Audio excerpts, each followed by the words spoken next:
What is up, everybody? Dr. Vibe here, host and producer of the award-winning Dr. Vibe show, the home of epic conversations. I'm the host of Epic Conversations. As always, I like to say you're blessed, highly favored, a magnet for miracles, and a solution for someone's problem. This is the home of Epic Conversations, and I'm the host of Epic Conversations. And like to say shout out to everyone who's watching this live and on the replay. And a little behind the backdrop on this another epic conversation. Last week, I was actually in Yellowknife, the Northwest Territories. So if you don't know where that is, look it up. It's north. Let's put it that way. It's north. And on my way out to Yellowknife, on my way out there and on the way back, I was reading a book. This is the book I was reading on the plane. Just haven't had enough time to I took pictures of me reading it on the plane. I haven't had a chance to post them yet. Why was I reading this book? Well, that's why we are here this evening. The name of the book is New Me, 10 Stories, 10 Men, 10 Stories of Perseverance. I just give a little backdrop on the back of the cover here. In life, we often face many challenges and hardships, from relationship mistakes, identity issues, not fitting into society's mold of who they believe we should be, or simply not knowing what our next step is in life. On some days, it feels as if everything is absolutely great. On other days, it appears we've stumbled and fallen, and no matter how much we try, it is difficult to get back up. Please know that while you fail, while you stumble, while you are trying to navigate through what's happening in your life, understand you are not alone in your journey. In this book, you will read open and honest stories about everyday man who has had his share of struggles, but found his way to become the best version of himself that he could ever be. New Me is not about 10 men who fell down along their journey of life. New Me is about 10 individuals who, after falling, through resiliency, tenacity, and discipline, found it within themselves to stand back up. I had the opportunity to be at the launch of this great book and event back on January 11th. And for those who watched the Dr. Vibe show recently, you know the gentleman beside me, and he is one of the contributors of the New Me project. He told me about this a long time ago, and he's here tonight. Danny Stone, welcome back. How you doing? I'm doing great. Thank you for that intro. That was great. Thank you so much. Well, you've been on so many media platforms lately in the Toronto area. I was actually blessed enough to catch you. Was it Sunday night, was it? Saturday night, yeah. Saturday. I can't keep track. Saturday night, and I was blessed enough to call in and ask one or two questions. I don't know if the host was playing me saying I was asking good questions or not, but, you know. No, he was. They were good questions, yeah. All right. He was bigging me up. So Danny's going to share a little bit about the project and also his contribution to this excellent book. Danny, for those who haven't seen or met you digitally or any other ways, can you share a little about yourself? Yeah, I'm a speaker and an author and a coach and a community servant. So I've been coaching people for over 10 years, speaking for the same amount, and been doing sort of community work my whole life. And now I'm fortunate enough to work with a group called Zero Gun Violence Movement, which is founded by both of our friend Louis March, to end gun violence in the Greater Toronto area. So that's something that's really important to me. And so that's just a little bit about who I am. Before we get deeper into the book and your contribution, community servant, when was the beginning of your journey being a community servant?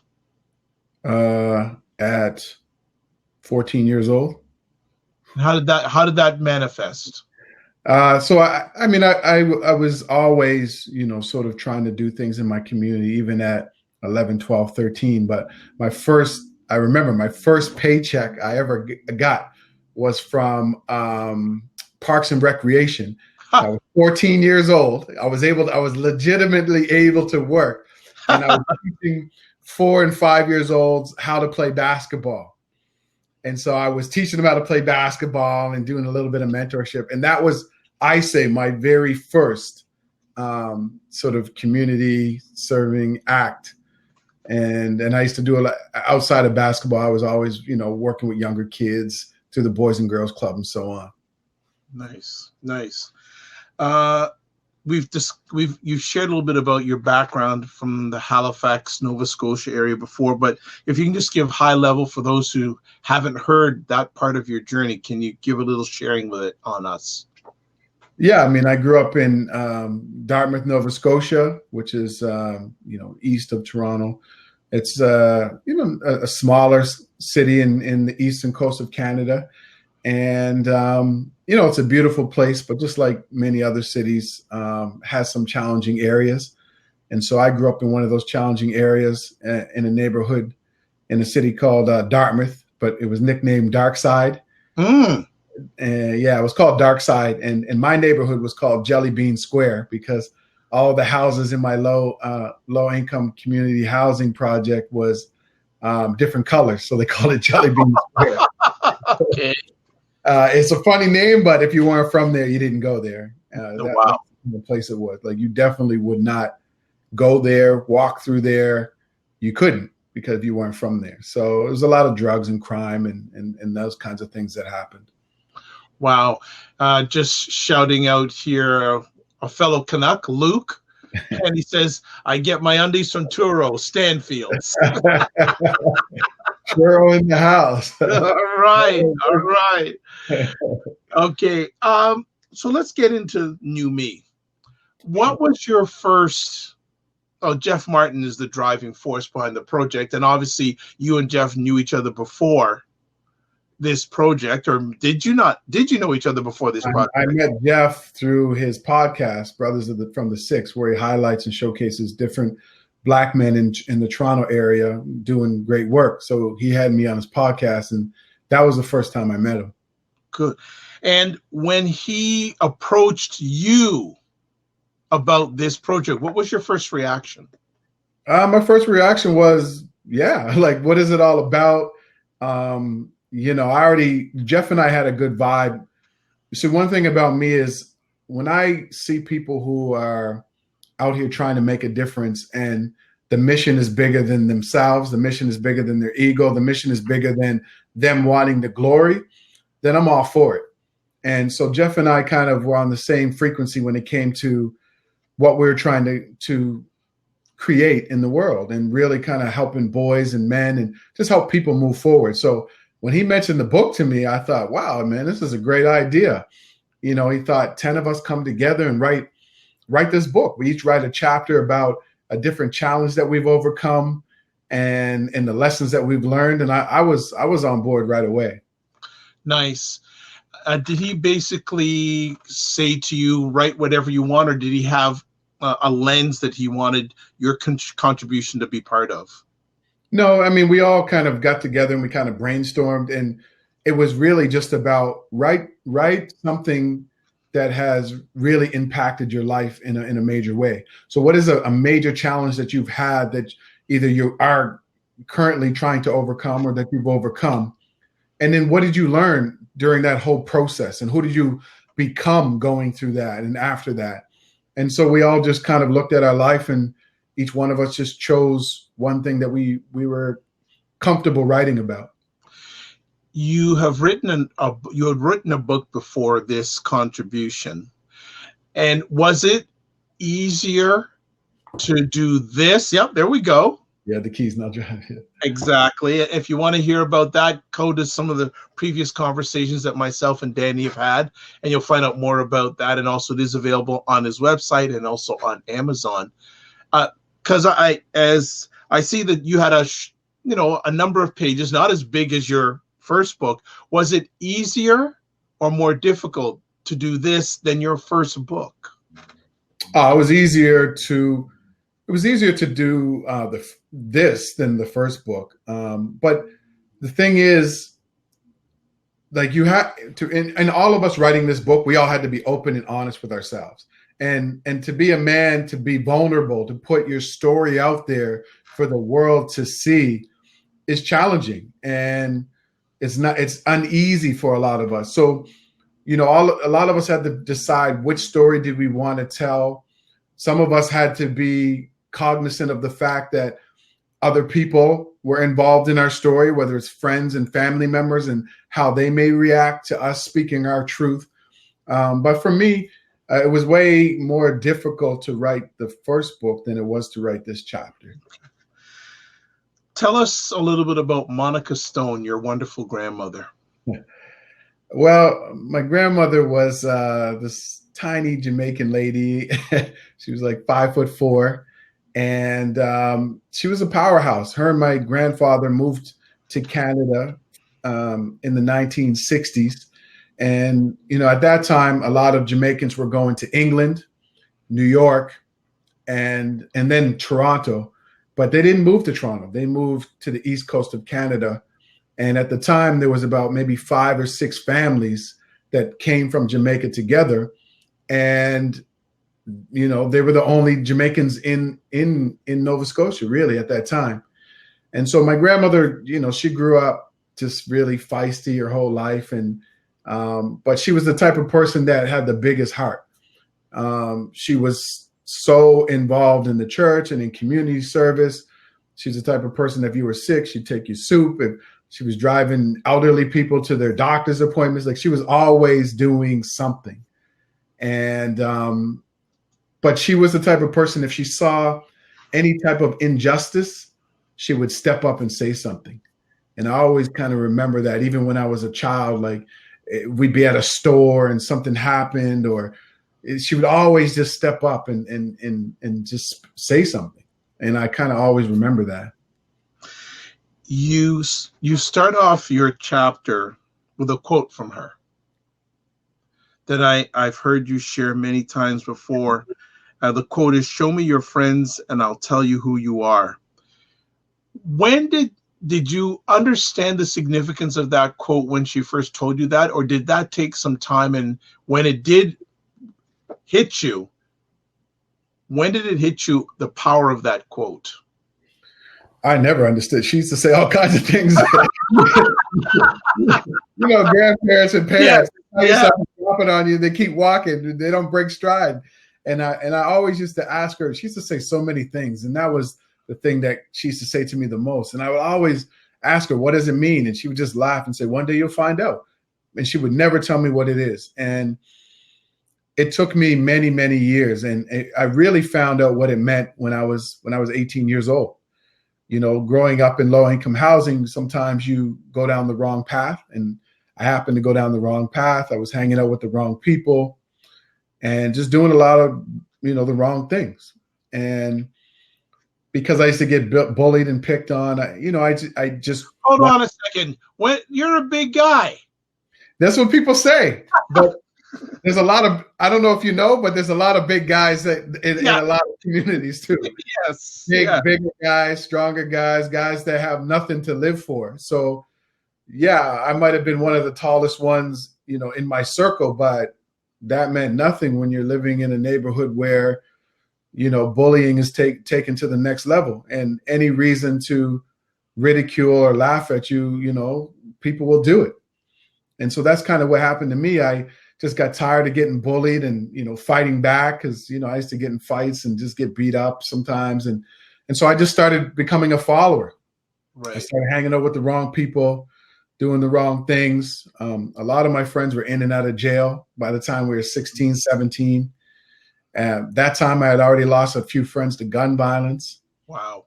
And I was just trying to find my way. I didn't, right. You know, and so in the midst of all of this, you know, I had my grandmother, who was my biggest cheerleader and mentor. And I had some uncles who were there for me. And, you know, when you're young, you just kind of brush those things off and you just try to be in the streets and so on. And I remember it just like it was yesterday. I was 18 years old. It was the summertime.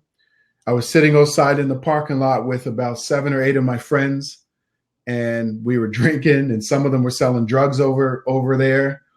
And I was just, I don't know, something just hit me. It was my grandmother's voice in the back of my head.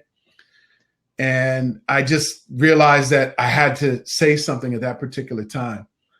And my hands were sweating. I was nervous. I just didn't really want to say anything, but I had to. And so what happened was, as I was sitting there, I was thinking about a whole bunch of things. So up until that point, I had been getting a whole bunch of letters from university coaches from all across Canada, basketball coaches, to go and play basketball. And so, I was a pretty good basketball player, but I never really put much stock into going to university or even playing basketball. But it was all on that day when I was sitting there. I just heard my grandmother's voice and some of my mentors just say that, you have so much potential. Why are you holding back? And so I mustered up enough courage to these guys to say, look, hey, fellas, I think I'm going to, go away to university and represent the hood. It's kind of how I put it. Right. I also want, and because I've gone through your section intensely, and I want to pick out some things I want you to expand. Sure. You said in one of the lines, I used to count problems instead of counting blessings. Yeah.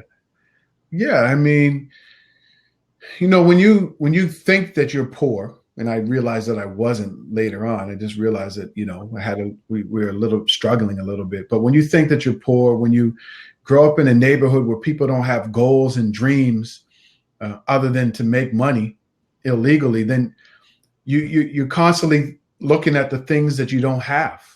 I used to look at, I don't have these sneakers. I don't have this. I'm not able to pay for to go to this basketball camp over here. I'm not able to. So I used to count all the problems. My father wasn't around. He left when I was 2 years old. Wow. So I could continue to count problems and just feel like the world is against me. And that's how I felt at the time. And so when you feel like the world is against you, you have this kind of chip on your shoulder sometimes. And that's what I think I had. I had this chip on my shoulder because life wasn't, dealing me good cards. And then I wanted to feel a part of something bigger than myself. And so that's how I ended up getting involved with, it was really like a gang, to be a part of, to feel a part of something, to feel wanted, to feel worthy. Even though in the back of my mind, it didn't even really make sense, but that's all I knew at the time. So I was counting problems. I wasn't counting the blessings. Like, my mom, was at all of my basketball games.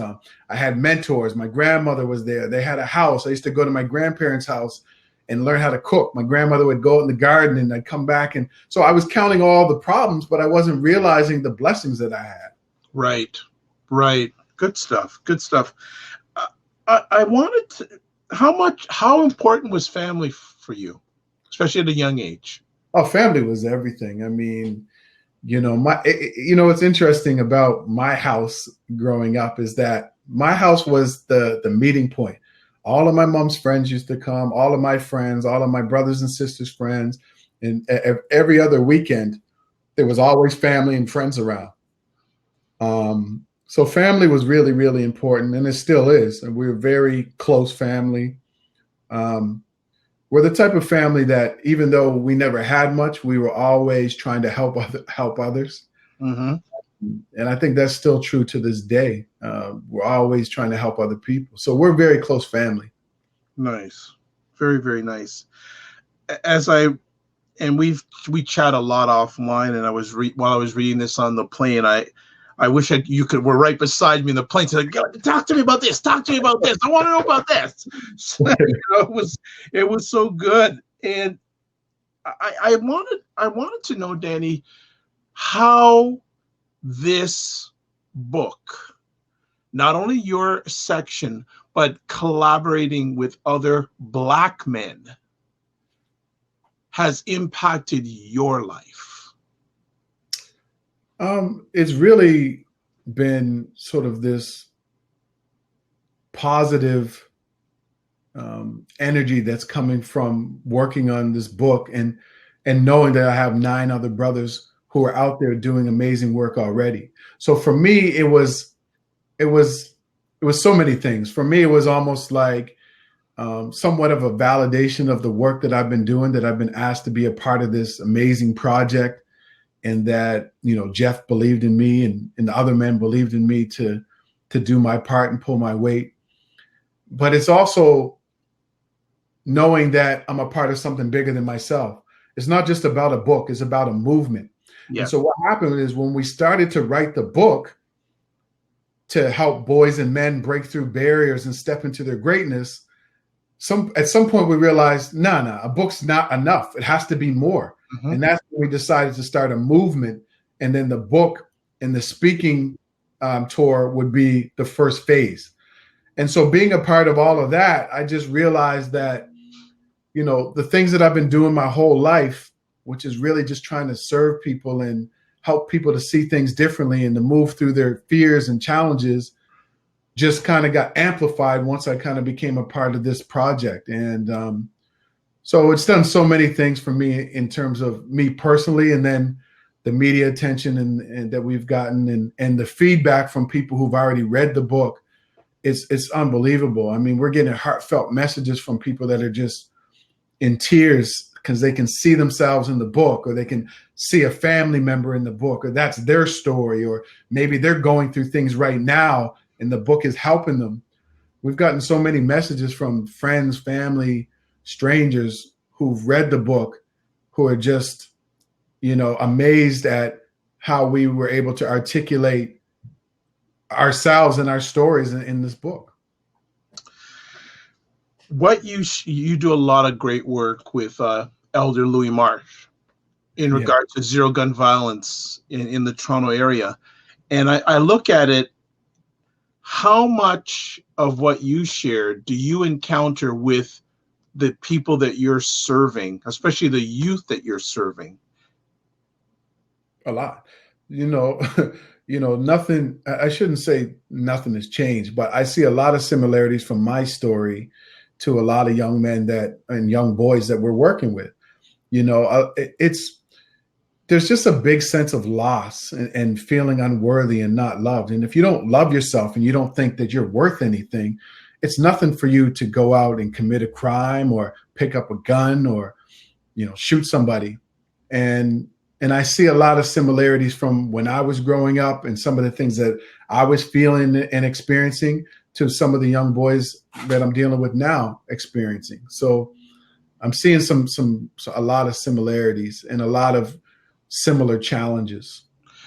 What does that tell you, that in some ways things haven't changed for the better, and maybe in some ways they've gotten deeper? Like this story that you wrote here, you wrote it a number of years ago, but with a lot of the young men you're helping, they could write the same story today. Of course. Yeah, I mean, I don't want to say things got worse, and I don't want to say they gotten bad. It's again, it depends on the perspective that you're looking at. Some things may have gotten worse, like there may be higher incidents of gun violence, but you're also seeing a lot more men in particular and women going back to communities and mentoring people. And that never happened that often. You're seeing people who have certain levels of success, whether it's doctors, lawyers, or just even being success in terms of how they live their life in their relationships or as a parent, going back and sharing that information. So a lot of that didn't happen, years ago when I was growing up. The first time I ever saw a BMW was a drug dealer, and he had $50,000 in the trunk and some women in the back seat.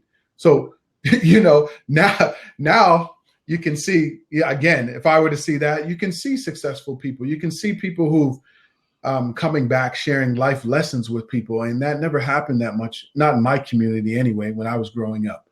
So I had nothing to look forward to. I had nothing to look up to. Right. Let me ask, when you finished, what was the feeling? How hard was it for you to write your section?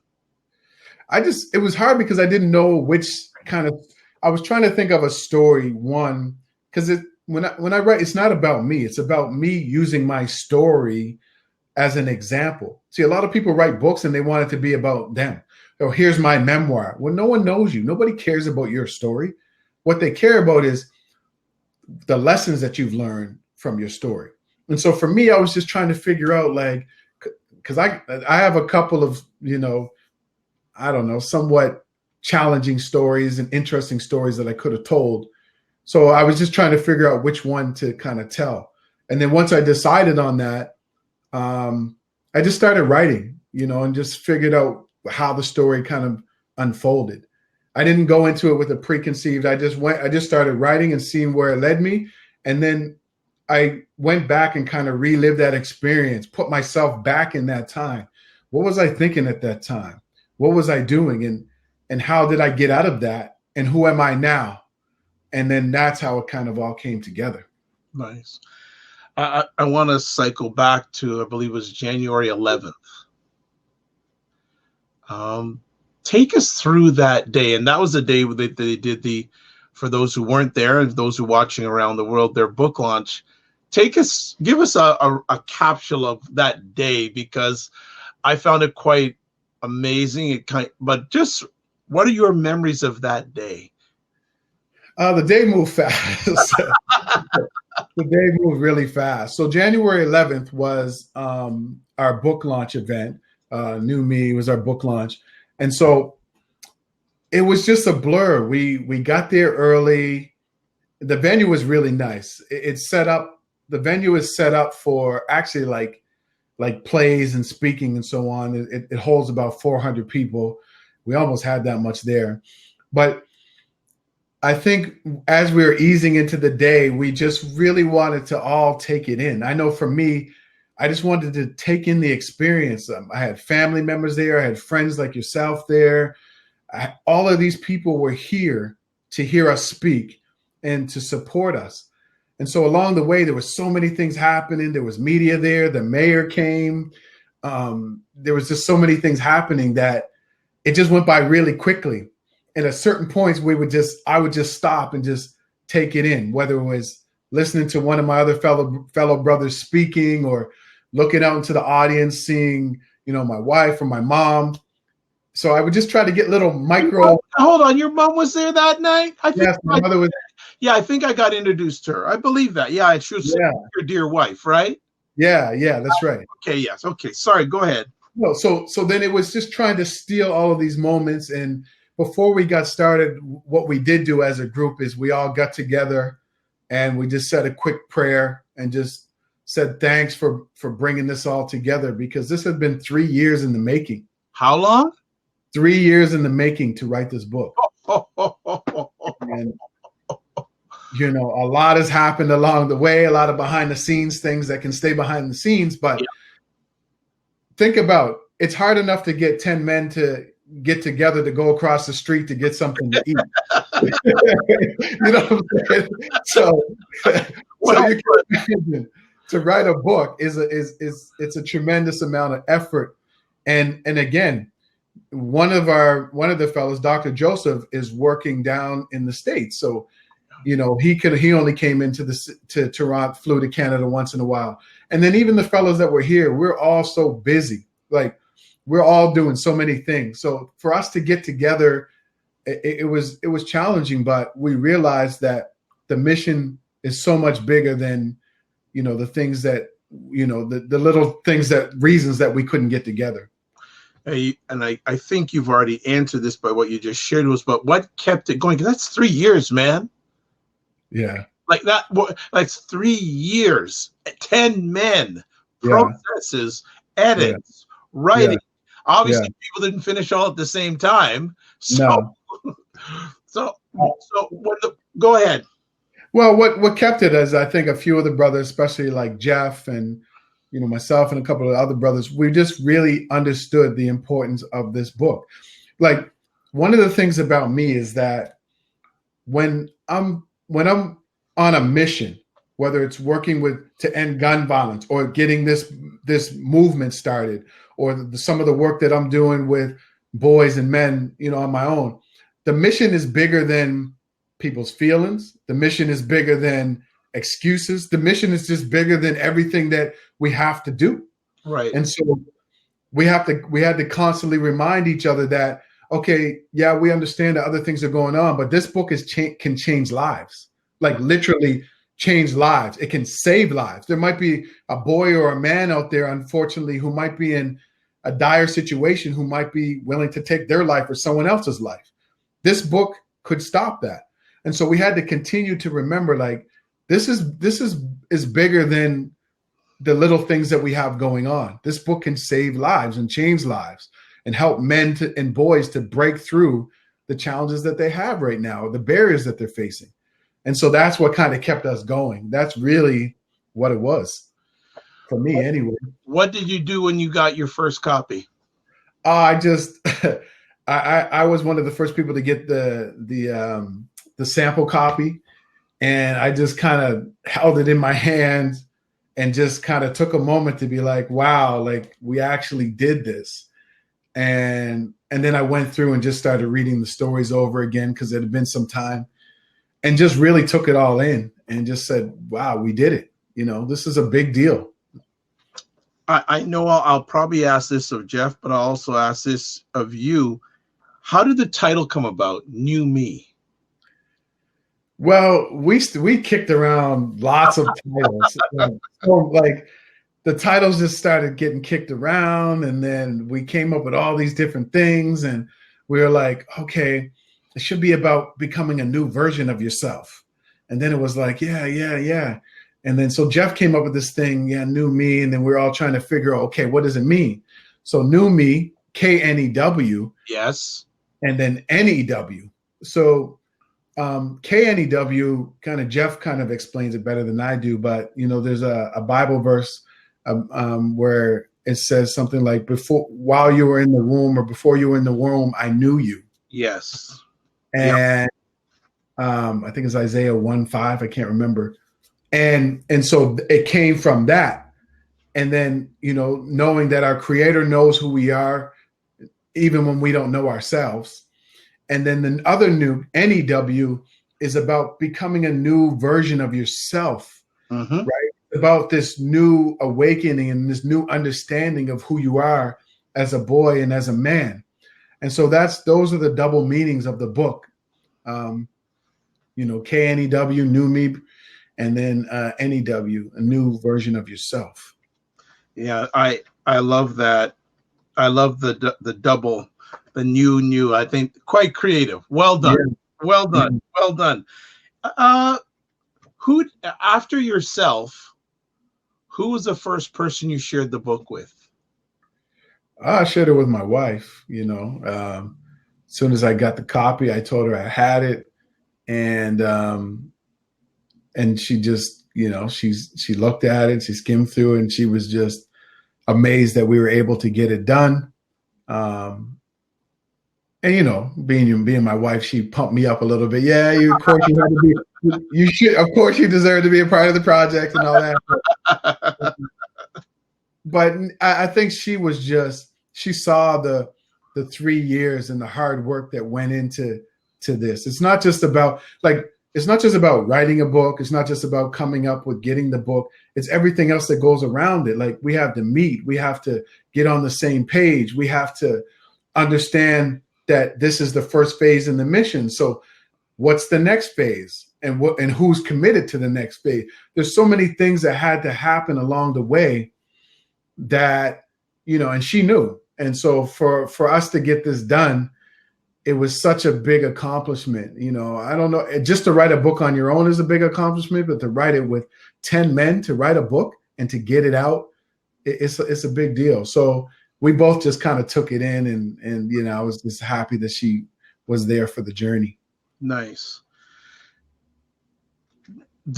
How did you, of the other men in the book, how many did you know before the project started? None. Wow. I knew of some of the brothers, but I didn't know personally. I didn't know any of them, but I knew of some of the brothers. Like, I knew some of the work that they were doing in the community, but I didn't know any of them personally.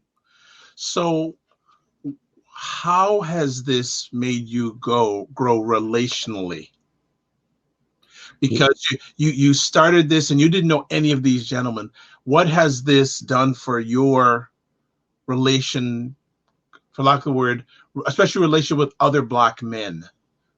How has this movement developed that in you? I think it's kind of strengthened it a bit, but I've always had that with other Black men.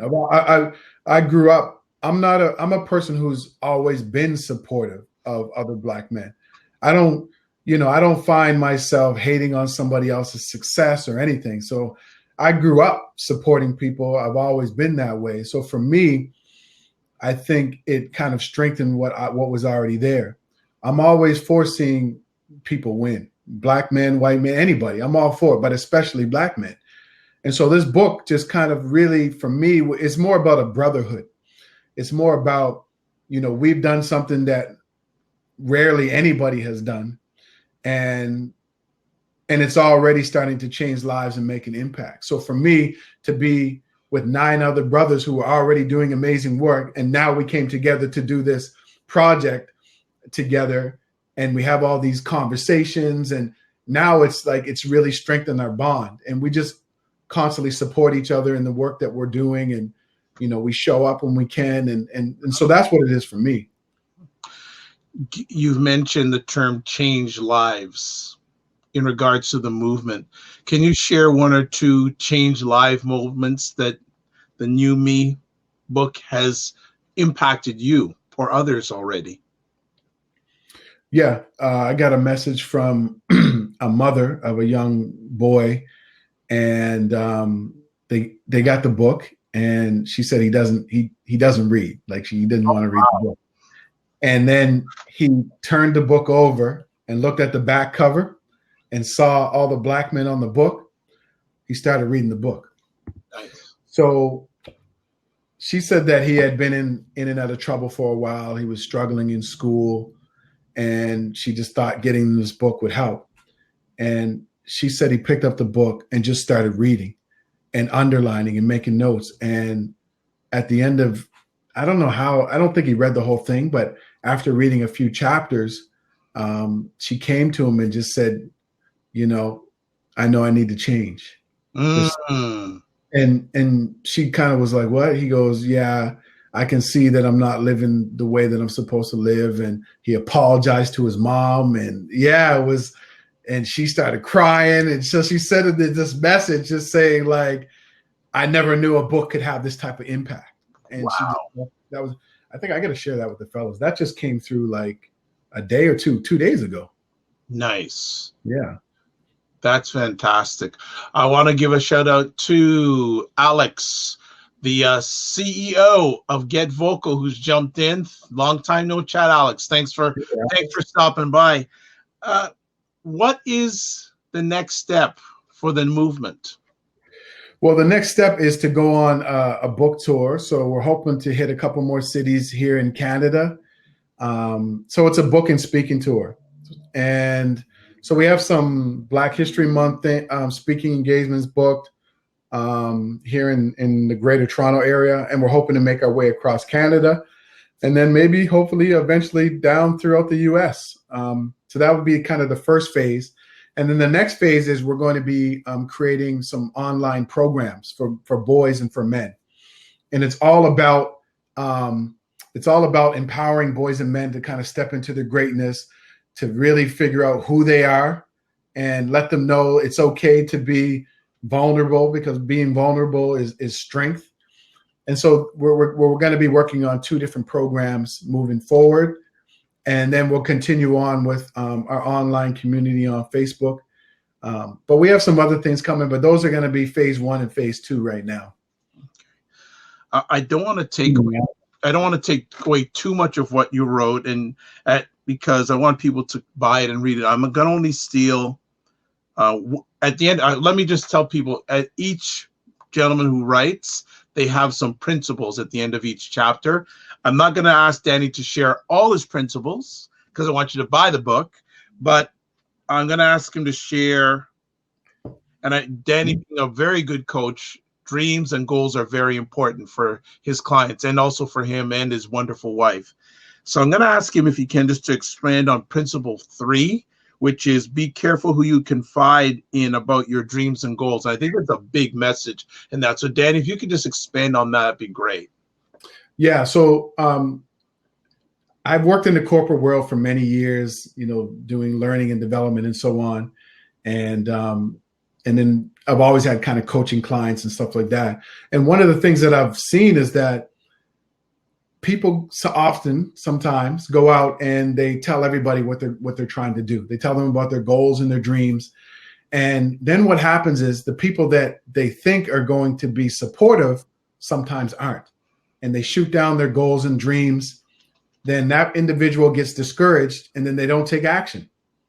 And so I see that a lot. And, there's different schools of thought where you should just put your goals and dreams out there so everybody knows. But I don't really believe in that, because I think that you have to be careful who you tell your goals and dreams to. And you only have to look for people who are supportive and people who you think are going to lift you up and build you up. So many of us don't get started on our goals and dreams because we're so concerned with other people's opinions. I see it all the time. And so that's why I tell people, be careful who you tell your goals and dreams to. Sometimes moving in silence is the best way. When I wrote my first book, I told a few friends, I said, hey, I'm writing a book. They said, yeah, everybody's writing a book. They laughed it off. Then I showed them the cover. I showed them a copy of the cover. And they said, okay, maybe he's a little bit serious. Then I started a Facebook page. They said, okay. Then I started a website. So every step of the way, people started to believe me more. And so what I realized is that your actions speak louder than anything you say. You don't have to go out there, show people your actions. Show it to them. You don't have to tell them. If your husband or wife or your mother or father or your teacher or your coworkers don't believe in you and don't believe in your goals and dreams, they're not supposed to. They're not their goals and dreams. They're yours. And that's what we have to realize. We have to stop asking people to validate our goals and dreams. You don't need anybody to validate your goals and dreams. They're yours. And so just move in silence. And as you make progress, I always tell people progress equals belief. This is an equation I tell people all the time. Progress equals belief. The more progress you make with your goals and dreams, the more you believe that they're possible, but the more your loved ones actually believe they're possible. Nice. So that's what I mean by that. Nice. Just want to shout out Dr. Tachi, who hosts the livest online conversation dealing with media, tech, and pop culture called Mediascope. It was on this evening, Wednesday evenings, 5 p.m. Eastern time on Instagram Live, and then 6 p.m. live on Facebook Live and Periscope. Also, she joined me earlier on this week. We had a very interesting conversation about Kobe Bryant, Gail King, Lisa Leslie, Oprah Winfrey, Bill Cosby, Snoop Dogg, and Susan Rice. And Dr. Tachi, I just want to tell you, part 2 of that conversation is happening this Sunday at 9 p.m. Eastern time. So I will send you the details of that. And also, Dr. Tachi was speaking with a lady in Toronto who watched that conversation. She has the utmost respect for you. Okay. Utmost respect for you. I guess I have to tune in for this. I tell you, master. Incredible communicator, great thought leader based in Fort Lauderdale. Okay, that's awesome. So absolutely great. Danny, you do a lot of mentorship coaching, and I want to say specifically to the men here, and especially Black men, what are some of the common challenges you're hearing from them, and how does this book, your passage, and the other brothers' passages, how can they help address those challenges that you're seeing, especially in Black men, young and old? Well, I think the challenge is for a lot of young Black men is that their fathers are not around. And so, you're already feeling that void, or you feel like, maybe you're feeling unloved because your dad left, or you feel like you're not worthy, or whatever that feeling is. And so we're seeing that a lot. We're seeing people who are just feeling lost. They're feeling forgotten. They feel like they've been left behind. They feel like nobody cares about them. And so when you feel that way, you have nothing to lose. And so what we're hoping, and what we're already starting to see with the book, is that people, and in us speaking and going back to these communities, we're letting people know that you're not forgotten, that you do have something special. Because when you feel unloved, you just feel like I'm not worthy of anything. There's nothing special about me. Nobody cares about me. And we're back and we're trying to remind people that there is something special about you, that you are worthy of love. You're worthy of anything that you want. And we have to start to work with people to build them back up, to help them change their thinking. And so with us telling our stories of maybe we were where you were, we're very open and vulnerable in the book. We talk about, having mental health challenges. We talk about feeling not loved and what real masculinity is. And we talk about all of those things. And we hope that a lot of these young boys and young men see themselves in the book. And they see that we were there and now we've moved through that. And if we can do it, they can do it. And so the more that you can see somebody who looks like you, who's been through similar things to you that you've been through or that you're going through, and they've made it through, then that gives you hope. When I was growing up, I didn't see a lot of that. So I never had that hope. And then when I eventually started seeing it, that's when I decided I could go to university, I could get a good job, I could move out of the community, I could travel, as I started to see other Black men doing that. Nice. Anything you'd like our audience to know about New Me other than to buy the book? Yeah, I just want people to know that it's difficult to speak your truth. We all know that. We lie to ourselves every day. We look in the mirror. We can't even be honest with ourselves when we look in the mirror. So it's difficult for us to be honest with ourselves. And so for us to come together to write this book, to be vulnerable, to speak our truth, to put these words out there to the world, it wasn't easy. And once it got out there, a lot of us had second thoughts like, should I have said that? Should I have done this? But we realized that, again, the mission is bigger than our own feelings, our own uncertainty with the words that we wrote. And so it's out there. And we just hope that the book is going to help people to see things differently. We hope that it's going to encourage people to keep going. We hope that it's going to encourage people to let people know that they are worthy of the things that they want. They are loved. They do have something special and unique. And any challenges that they're going through, they can get through it. They just have to keep going. Give me something you have dreamed about in regards to the New Me movement that hasn't happened yet.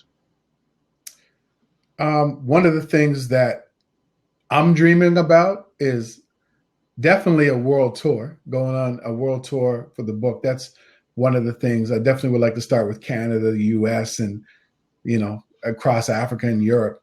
That's one of the biggest things that I really kind of have in the back of my mind. And the second thing is to really get on some major media, like a show like Ellen, to really let the world know that we're here and that this is something that people need to know about. Wonderful. That was a good question. Huh? That was a good question. You mean I finally asked one tonight? You've been asking a lot of good questions, is what I mean. Well, I like to level up, and I know you've been on other platforms, so I wanted to make sure that I made it worth your while coming on with the audience here. So I wanted to make sure I asked some maybe different types of got a little different types of conversations. And I know you being a coach, I know vision and goals are very important to you and your clients. So I just wanted to know, when it came to the movement, what are some of your visions and goals that you want to manifest with the other 9 men and all the other people in the community in regards to this? So that's how that came out. It's just I thank you for having me on the show. But I think for me, it's always about service and reaching more people. For me, it's never about I want to shine on social media or I want people to know this. I'm not looking for the glory. I just want to serve more people. And so getting on bigger platforms allows us to reach more people. And then this book tour world tour would allow us to reach more people. And so that's what it's all about for me. Wonderful. It's New Me, 10 Men, 10 Stories of Perseverance, available on Amazon. I'm going to let Danny give his contact information. It's available through his website. Definitely male, female, doesn't matter what color, you need to read this book, because overcoming is part of everyday life. And the more you know, the more you need to know. So these gentlemen have open themselves up to help you open up. So it's an investment. It's not an expense. Danny, how can people get the book? How can people get in touch with you? Yep. So you can get the book on Amazon. .ca, any Amazon. You could also go to our website, New Me Movement, KNEWME, newmemovement.com. And my website is IamDannyStone.com. And if you're in the Greater Toronto area, just send me a message. And I have books, and all of us have books that we can just meet up with you, and you can buy a copy that way. Excellent. And Dr. Tachi is saying she's going to buy a copy of the book. Thank you. Thank you very much. We appreciate your support. Well, you know, and I have a good running thing going on with Dan, because every time he comes on, he sells at least one book. That's my minimum goal. At least get one of his products that he offers sold every time. So my streak stays intact. Yeah, thank you, Dr. Tachi. I appreciate that. I'd like to say just quickly with this book, as I said, I was doing some business traveling, and I really enjoyed this book, and it made me think about my journey, and the relatability was very strong in a lot of the things. And I want to meet each one of these gentlemen, and hopefully at least through the Dr. Vibe Show, we're going to have all of them on in due time, and also want to sit down with each one of them and look into their eyes, into their soul, and have them share their overcoming, and what they are not only have achieved, but what they want to achieve, not only for themselves, but for the greater community. I'm Dr. Vibe, host and producer of the award-winning Dr. Vibe Show, the home of Epic Conversations. I'm the host of Epic Conversations, 2018 award winner for the innovation area, given out by the Canadian Ethnic Media Association. If you want to touch base with me, the best place to go is my website, thedrvibeshow.com. And that's about it. And as always, I'd like to shout out the people who joined us. Luke, right from the beginning, from Windsor, Ontario. Luke. Dr. Tack with his Stanfields. Stanfields from Truro. Dr. Tachi, Alex, and Gisela from the Get Vocal platform. Thank you for allowing me to use your platform to get it out all over the world. We had a few other people on YouTube and Periscope. Don't remember your names, and that's because my head, not my heart. I always like to close out with, live your life as a dream. If you can dream it, you can make it. Also, I just see Luke says, I get on by my privilege. I don't know what you're saying. Oh, okay, no problem, Luke. It's all right. Well, you're good. Let's go back. Live your life as a dream. If you can dream it, you can make it. Sometimes you have to get smaller to get stronger. Block assumptions and then aim higher, aim bigger, aim better, aim higher, aim wider. God bless. Peace be well. Keep the faith. Keep following New Me, the movement. Join the movement. And also members of the movement will be right here. So follow everything we have to share, because we're here to help you. God bless. Peace be well, and keep the faith. Good night.